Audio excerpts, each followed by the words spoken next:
Okay, the topic I want to discuss right now is something that I have been talking with a couple people about that they seem to be in the process of doing, and they've spoken to me about what I think of it.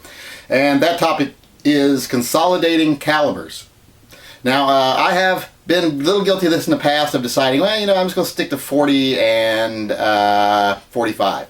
Or I'm going to stick to mostly 40 for all my guns. But nowadays, I like to try to diversify a little bit, and I'll say why. Now, I don't see anything wrong with consolidating your calibers. A lot of people will say, well, I want to consolidate my calibers because I only have to buy one kind of ammo, and that way I can have 10,000 rounds of one ammo that works in all my guns. And that's a good mindset. That's perfectly logical reasoning there. But the one thing I like to think about, I like to have a couple of guns of all the major calibers, because I like to think if things ever go bad, there's ever a natural disaster, especially if it's a long-term natural disaster, if it's a full, without the rule of law or shit at the fan situation, you're probably going to have to be moving and scavenging. And if you're scavenging, you want to be able to have the ability to use, even if you're staying in a central base, you have to go out and scavenge, go out and look for resources.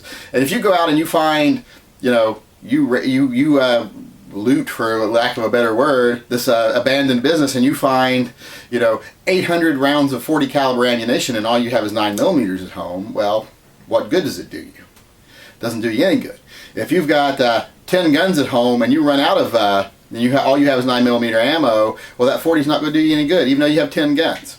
Now, if you have 2 guns, if you have 10 guns and 2 of them are 9mm, 2 of them are 40, 2 of them are 45, 2 of them are 357 Magnum, 2 of them are, something else in that, in that range, like a 44 Special or 44 Magnum.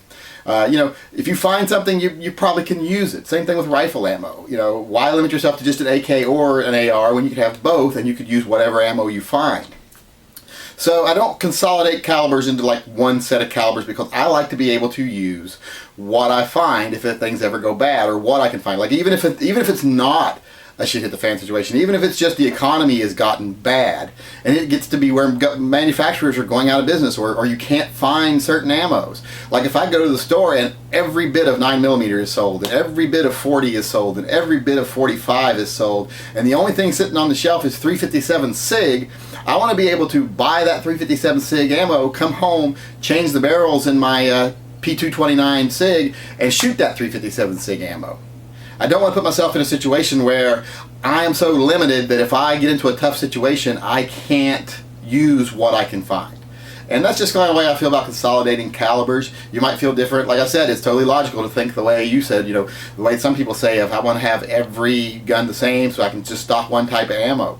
I would rather have 10,000 rounds of 5 different calibers myself, because also I think that when you limit yourself to 1 or 2 calibers, you're limiting your uses, because different ammos are better for different things. Now, if I have all 45s, I don't want to have to go out and hunt rabbits with 45. I want to do that with a 22.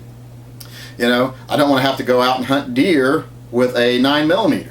You can do it, but I would rather have at least a 45. So I would like to have options, and I would like to have variety. That is my feeling on consolidating calibers.